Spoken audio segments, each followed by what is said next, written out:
beloved prime creator of all that is. We thank you for the joy of this gathering of kindred souls. We were led here today by our awareness of our connectedness. We eschewed idleness and idolatry for involvement and for taking responsibility for not ourselves alone, but for our fellows and for our generations of families. We are grateful, beloved Creator, for the feeling in our hearts and spirits when we listen to you and feel your guidance and your protection, and best of all, your grace and love. We have been learning and becoming increasingly aware of much of the truth of this beautiful planet, knowing we are but babes with much more to learn. While much of what we have learned these past few years has been tear-provoking and sadly unfathomable, that we had to see for ourselves the unsparing contrast of pure good versus vile evil, for there is no pure evil. It is simply vile evil. Learning this, we are emboldened because we have walked with you, knowing who we are, a precious fractal and part of your divine essence, the I Am.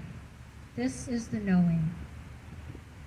So we join as men and women, declaring our rightful place and determined to preserve the preciousness of life and that of our beautiful, innocent children.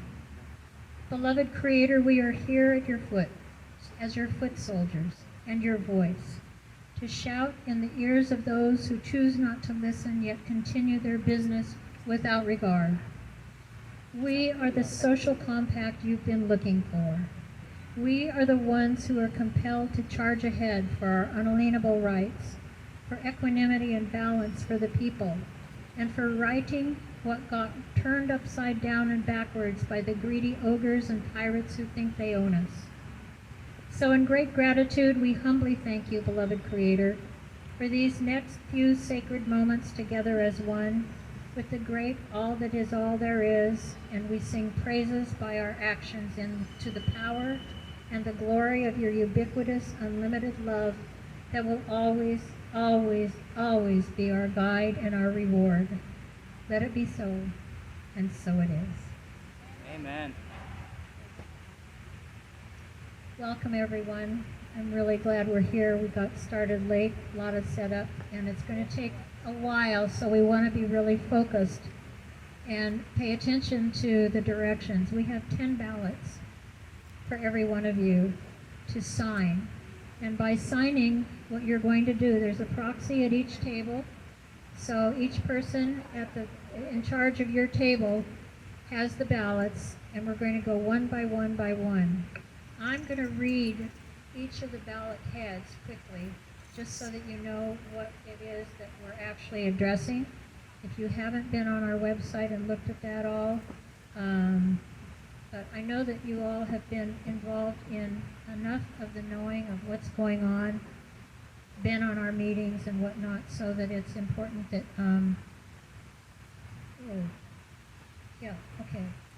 So I'm going to start by reading each ballot statement. Number 1, a preponderance of evidence by our court's investigators regarding the following persons known as Michael Reese, Ken Jeske, and Corey Fury of the Oregon Department of Corrections. On July 9th, 2024 AD, 8 members of our civilian common law court of record delivered a writ of habeas corpus ad sub judiendum to the Office of the Director of Corrections. Our contingent then traveled to OSP, that's the Oregon State Penitentiary, and delivered the same document.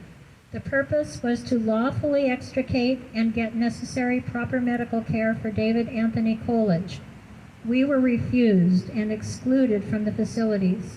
On July 24th, 2024 AD, 6 members of our civilian court of record made a second trip to Salem. We served a writ of mandamus to the same entities for failure to respond appropriately to the writ of habeas corpus.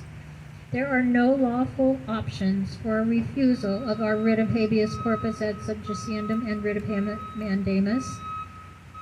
By their failure to honor their responsibilities, they have no honor and may not hold a position of trust. They must resign from their jobs immediately and not draw further remuneration. Okay, That's number 1. Ballot number 2, statement regarding sheriff's oaths. Sheriffs are without proper oaths. We notified them lawfully the first time in 2017, and they all acquiesced to knowing Article 7, amended, was not legitimate and had no bona fides. We have gathered several invalid oaths over the last few years. 6 members of our court went to the annual meeting of the Oregon Sheriff's Association this year in Bend. We were seeking liaison and lawful oaths.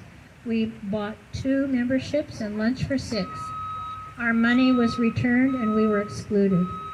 We posted our paper, included a proper oath on the Marion County Courthouse bulletin board for 30 days. After 7 days and several cycles of sheriffs, not one has taken a proper oath. Did I say after 7 years? Therefore, they have 30 days to take their proper de jure lawful oath or vacate the office as they fail due process and have no honor and cannot hold a position of trust. Ballot number 3. Sheriffs wrongly support tax-driven state of Oregon foreclosures and evictions. In our Article 3, Amendment 7 Civilian Common Law Court, we need to focus on the county sheriff's foreclosure on private property for delinquent property taxes. Every sheriff's primary and highest form of duty is to protect the people from our government. The sheriff should be supporting the de jure rather than the de facto when considering whether to uphold the foreclosure of private property and evicting homeowners. The ever-increasing property tax minimum of 3% per year eventually becomes unaffordable and the selling price becomes highest bidder rather than market value. In the end, the homeowner loses not only equity, but his home. Ballot number 4. FCC, smart meters, smart bulbs, smart applications, smart appliances, and surveillance. The smart meter is the Trojan horse on your wall. We have all been lied to and deceived about smart meters being efficient, safe, and reliable. These devices are actually radiating radio signals, that is radiation, are therefore injurious to our health, can ignite fires, and are a violation of our Fourth Amendment right, with the only advantage being to the electric companies who no longer need to employ people to read meters. Excuse me.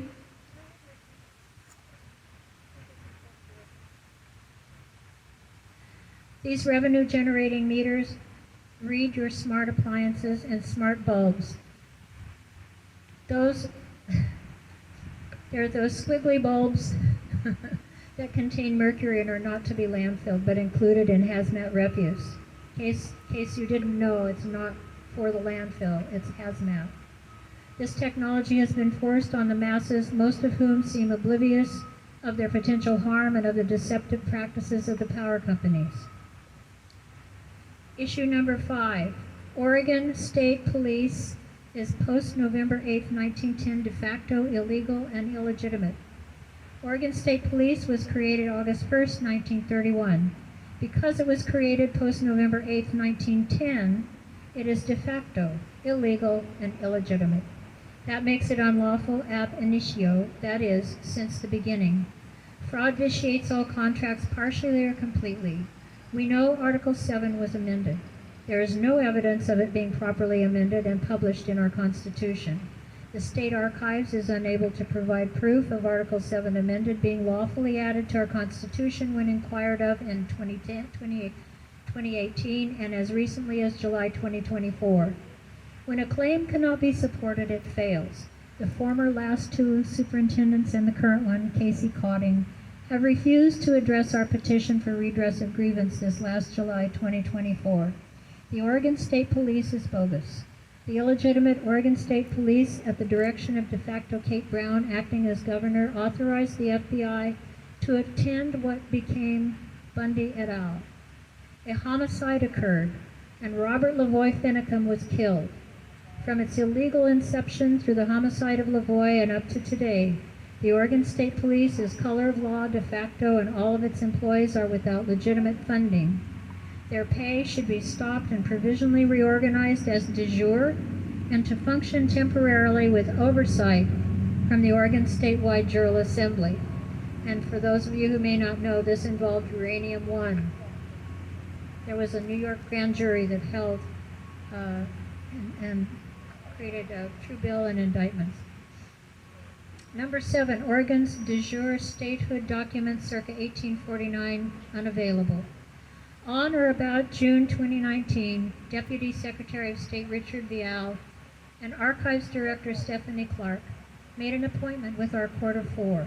Roger Tabb, Al Brown, Ray Senkel, and Ron Broman made an appointment to view Oregon statehood documents and to find proof to validate the change made to Article 7 of November 8, 1910. Neither of them was forthcoming when our court arrived. Assuming this might happen, we served our declaration upon the Oregon Senate, the Office of Secretary of State, and the Office of the Attorney General mentioned with our claim against Article 7. Ballot issue number 8.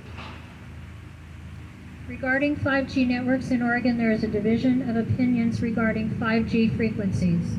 The safety of 5G has never been tested. 4G safety has never been verified, even though it has been widely available for 10 plus years. Many studies have provided insight into the link between 5G and neurological issues, cardiac issues, and cancer, to name a few examples. Issue number 9. Toxic fluoridation chemicals must be removed from all drinking water sources statewide. The people on Oregon demand all water providers in the state of Oregon, aka the State of Oregon, all caps Inc., DUNS number 932534998, the corporation, immediately cease and desist the toxification of our water supplies. With what we know now and have for decades, fluoridation adds toxic chemicals with numerous harmful health effects and must be removed from all drinking water sources statewide. No longer should this be a county-to-county or city-to-city decision, but should be ceased all across our state. And finally, number 10,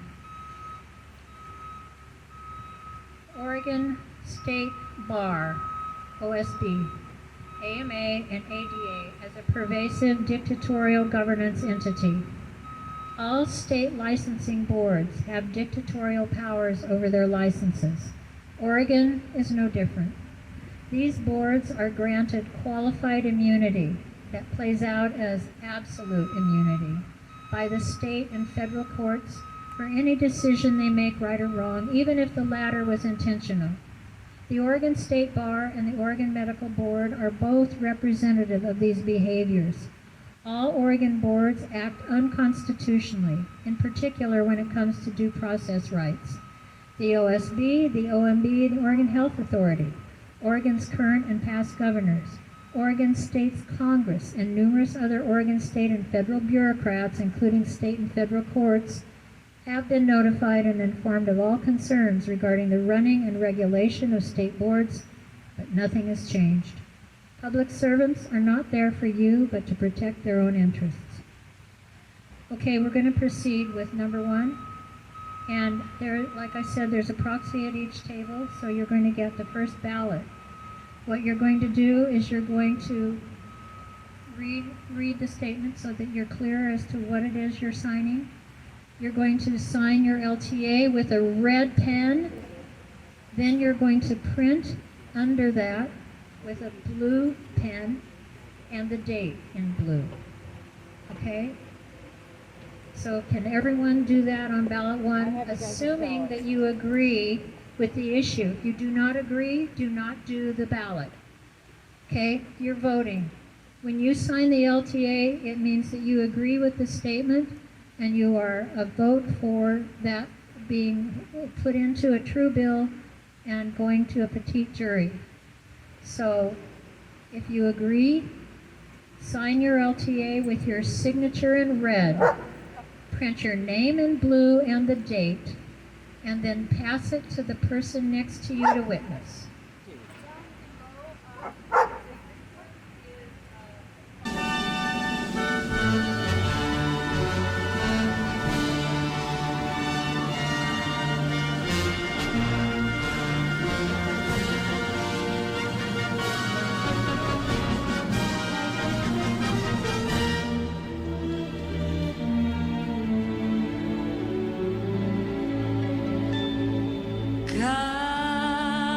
Yeah, exactly. Do you want in chamber or no?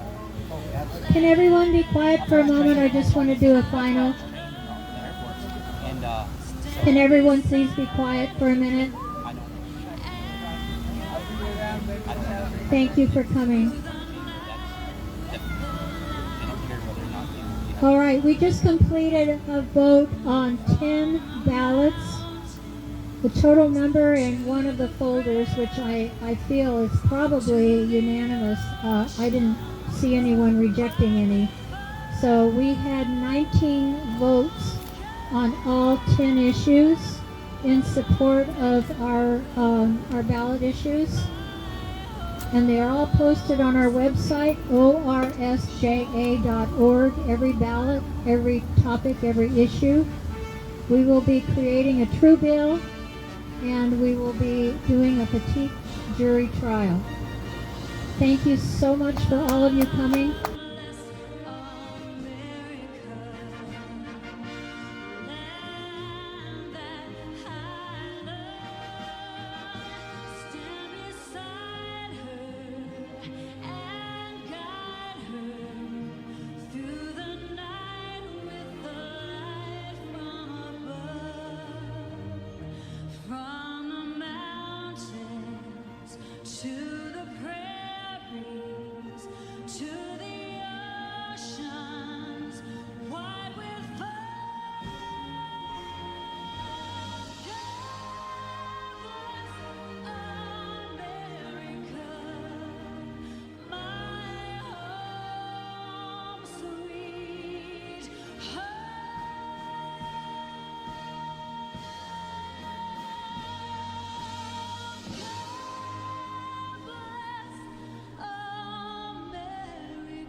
They do not want to let go of this. They do not intend on losing here. And we do not intend giving it back to them. And then the bullets started flying. Then he jumps out of the car, and he's got both his hands up. And he got out of the car, and he had his hands in the air. He's like, just shoot me then. This is what you want, just shoot me. And they did. They shot him dead. With his hands in the air, and I saw it. I swear to God. He was just walking with his hands in the air. And they shot him. And they shot him dead, and then after he was down on the ground, they shot him 3 more times.